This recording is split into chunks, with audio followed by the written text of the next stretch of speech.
Hello everyone watching and welcome back to my channel.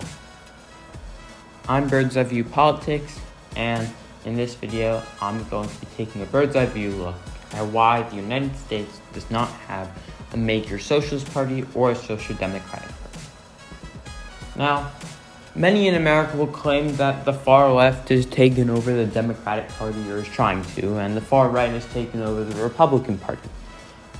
But the American version of far left does not line up with, well, quite simply, anywhere's version of the far left. For example, in Europe, there are many countries, such as Spain, where the Socialist Party is the governing party, such as Italy, where the Socialist Party and a populist center-left party were in governance together. The United Kingdom, where their second largest party is the Socialist Party. Even Canada, which is also relatively low on the socialist, what is left-wing scale. Even Canada has a major socialist party, but the United States doesn't. So why is that? Well, I'm going to be going through that here. So let's first start back when the socialists became a thing, essentially, which is 1912. In 1912, the Republican Party split into three parts. You had the progressives under former President Teddy Roosevelt. You had the normal conservative wing of the party under Taft, and you had the socialists under Eugene Debs. Now, in this election, because most Republicans thought that there was very little chance of any victory due to the split in the party, they started voting for essentially who they thought was the best rather than who they thought would win. And this led to a socialist candidate, the only candidate who said that they are a socialist and nearly a communist, 6% of the vote. On the other hand, two other candidates, the main frontrunners, Woodrow Wilson and Teddy Roosevelt, both had platforms that were somewhat socialism, with Roosevelt's New Nationalism calling for social insurance, an 8-hour workday, high amounts of federal regulation, while Wilson's New Freedom called for banking reform, antitrust regulation, a lot of left-wing policies. And this is 1912, so this is before any country has had a socialist or communist government. So at the time, America was the leader in world affairs for left wing. Now, what changed? Well, essentially, going into 1919, right before people were essentially, the countries were all gathering for peace talks at the end of World War I, Bolshevism became a thing. And not only did the European governing elite not like Bolshevism, but countries who had joined later in the war, such as the United States and Japan, saw that countries who had joined earlier, such as France and England, had just been afflicted with major socialist parties, and the United States, Japan, and to a lesser degree Italy, all on the Entente, the victorious side, all decided, you know what, we really don't like this socialism thing. It's going to be scary. It's going to essentially cause a lot of damage. So immediately after this, when unions would come up in the United States would essentially smack them down. And we had the first Red Scare. The Red Scare is essentially, you can just accuse someone of socialist or communist, and it is something that will hurt them. And yeah, so there was essentially the Red Scare. Now, all the way from 1912 until 1972, there had never been a genuinely left-wing candidate. You had slightly more left-wing candidates from the Republican Party or slightly more left-wing candidates from the Democratic Party. But on the whole, there was no candidate whose policies could genuinely be described as somewhat socialist until 1972. In 1972, the southern wing of the Democratic Party essentially switched to the Republicans, while the more moderate wing of the Democratic Party, half of them stayed with the Democrats and half of them stayed with the Republicans. This incredibly large change in the Democratic Party meant that the left wing of the party, the far left in the country at the time, nominated George McGovern, whose policies were a guaranteed minimum income, an end to the Vietnam War, all these different things. And he was destroyed in a landslide. Nixon got roughly 60% of the vote. McGovern couldn't even get 40%. And McGovern was only able to win Massachusetts and DC, failing even to win his home state. Now, Democrats did very bad in this election, and it led to a bunch of tough-on-crime Republicans defeating more left-wing Democrats. But something else showed in this election as well. See, one of the main reasons that countries such as the United Kingdom or Italy or Germany or France or even Russia, the main reason that those countries had socialist or social democratic governments was because of the unions. Now, while the unions back in the 1960s had 30% of the entire working population, by the time of the 70s, it had already started dropping down to roughly 25%. And this trend continued all the way, of course, until 2016 when Trump won, where unions only had roughly 12% of the total working population. And in the Democratic Party, the youth and the mostly groups who are minorities in society, such as the LGBTQ plus movement, or African Americans, or Latinx Americans, Asian Americans, etc., they gathered to support Bernie Sanders in the Democratic primary, which was essentially going to be potentially the first time in a very long time, since 1970, that more left-wing candidates had won. And there was some proof that potentially left-wing candidates could do well in the United States. There was primaries that had just happened where a more left-wing Democratic caucus came into the House and the Senate, and you had the potential for a socialist candidate of a major party for the first time in a very, very long time. Now, what we saw in this was essentially the old Democratic coalition of the working class white workers essentially stayed with their more left-wing ideas in states such as West Virginia, where essentially it was a white working class state where they were relatively angry at some of the Obama administration's policies, and 30% of the primary voters came from a coal household, typically an area socialists do well in, and they did. Bernie Sanders won 52% of the vote.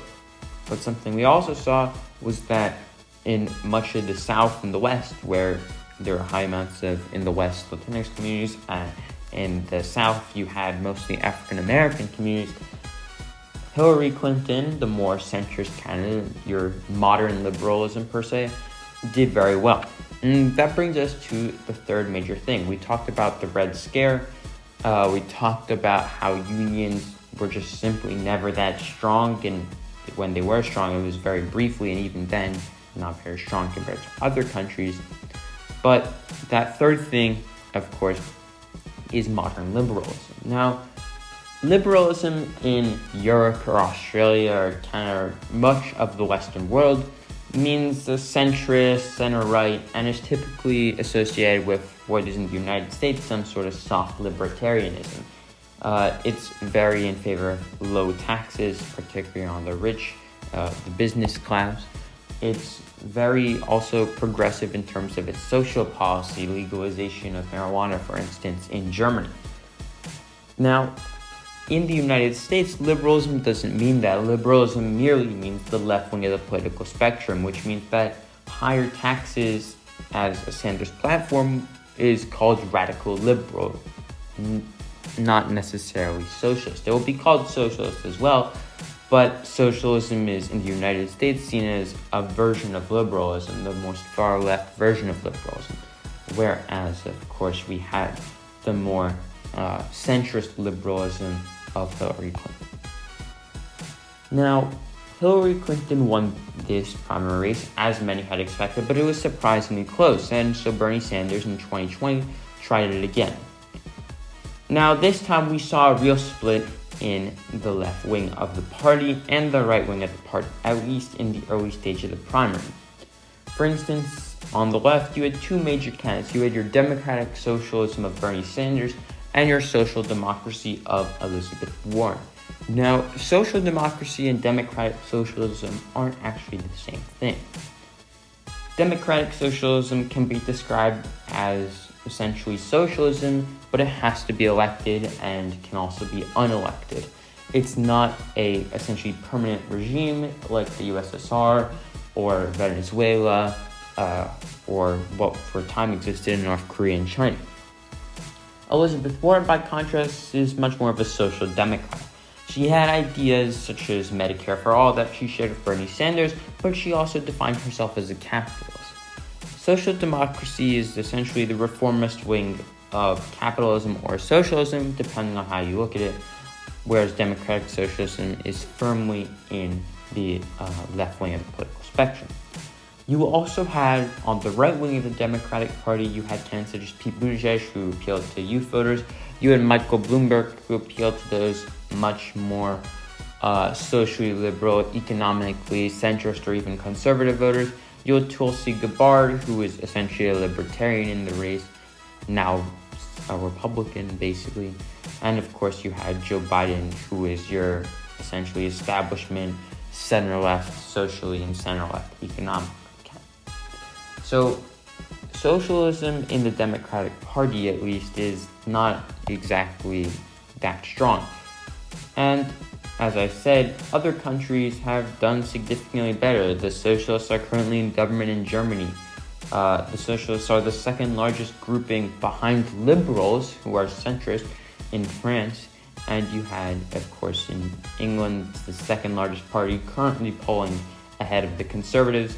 And even the third largest party in the United Kingdom is the Democratic Socialist Separatist Party, the Scottish Nationalist Party. And of course, Italy, as I've said, your left-wingers. Spain, they're the government. Even in Brazil, when we talk about, Western Europe is different, if you look at democratic countries in the Western Hemisphere, then you can see, even in Brazil, the socialists still do pretty well, winning roughly 45% of the vote, and this was just after they had been elected 3 times straight. And of course, if you look at Canada, the United States essentially most similar country, there is a notable difference between Canada and the United States, and that is essentially the last reason why America does not have a socialist party.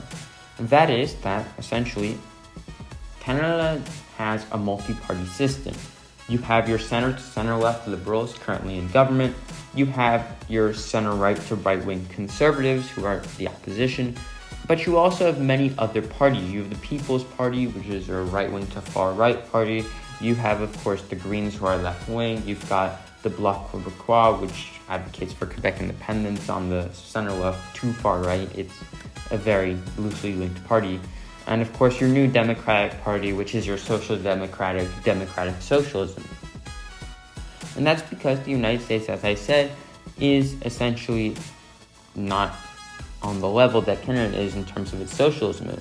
But it also is something else, which is that in Canada, if we just look at this map here, you can see there are lots of different areas. For instance, this is, I believe, Manitoba. It's roughly a 3-party race. In the very central areas of it, you have your liberals, and you also have your new Democrats or social democrats or democratic socials, and the Conservative Party. In some states, like Ontario, you have 3 parties, maybe even 4 parties in some areas of Quebec. And quite simply, the United States has never had that ability. And that's because, as we learned way back in 1912, splitting parties doesn't work, because while the Progressive Party and the Socialist Party and the Republican Party, or at least the Progressive and Republican parties, had a lot more in common than they did with the Democratic Party, splitting your vote doesn't work in the United States.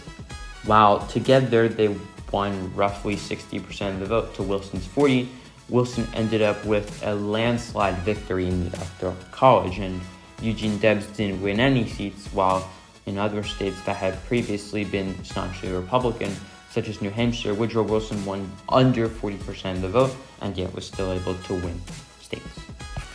So that's why the United States doesn't have a major democratic socialist or social democratic party. The Red Scare after the Soviet Union came to power and existence, you had the declining labor union movement, you had the electoral college system, which of course hurt smaller parties, which meant that they couldn't ever form. And yeah, so thank you for watching, and don't forget to like, share, and subscribe.